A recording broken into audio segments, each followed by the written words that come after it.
it's Cole Gentile here with Andrew Heinz, the 2019 class president. Hello. So you being our class president, you have a couple jobs. One of them I know is to help organize a junior prom. Correct, yeah. Do you have a set price for these, like a goal? Well, in recent years, the junior prom tickets have been pretty expensive. I think last year was around $75. But this, over these past few years, Ms. Torino and the other class officers and I, we've worked really hard to fundraise a lot, and we think that we can bring the price somewhere south of $60. Think this is definitely a realistic goal, or are we going to need to really chip into this? It's definitely realistic. I think we already have the money there. It's more a matter of deciding how much we're going to save for senior prom next year so that we make it the best experience possible. Have you and the other members picked anywhere out for our junior prom yet? Yes, actually, we have already reserved the Woodcliff Lake Hilton, which is where it's, I think, been in the past years, and it will be at the end of March. I don't remember the exact day. I think it might be March 31st. With all this talk about junior prom, what about senior prom? How about the goals for that? Well, we haven't picked out a location yet for senior prom. In the past years, it was held at some catering hall in Paramus, but I don't think that the school is continuing to host it there. This year, I know they are having their senior prom in a rustic converted barn.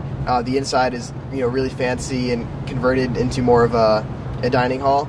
But I think next year we're going to try to find somewhere different. So in the recent years, our homecoming's been canceled. It's canceled again this year. Do you know why, by any chance? Why there's such low ticket sales, or? Well, a few years ago, I'd say 3 or 4 years ago, the students got a little out of hand at homecoming, so the school was trying to make it a little more family friendly, and that following year, students were not interested at all in attending homecoming. And even though we hosted it last year, there weren't many people who bought tickets. And this year, I think the main reason people didn't want to go is because they weren't sure if their friends were going to buy tickets, and nobody wanted to be the first one to actually spend the money. So everyone was just kind of looking at each other like, are you going to buy one, or am I going to buy one? And in the end, time ran out, and only one person in our grade bought a ticket. So Andrew, I know that you're one of the most prestigious students in our grade. You've got a great class schedule, and you're taking a bunch of honors, AP classes. How do you keep up with this and being our class president? Well, I manage my time effectively. After I finish school, I have some after-school activities, but once I get home, I typically take between a half hour and an hour to relax, and then I get started on my homework, and that's really it. I don't have a lot of time to myself during the week.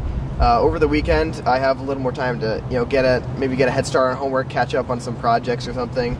But then I usually spend the weekend with some me time.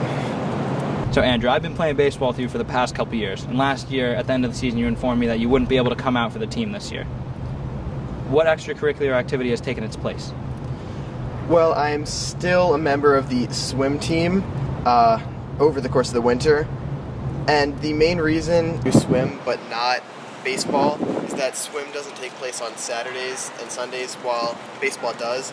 And on Saturday mornings, I actually I participate in this program at Columbia University.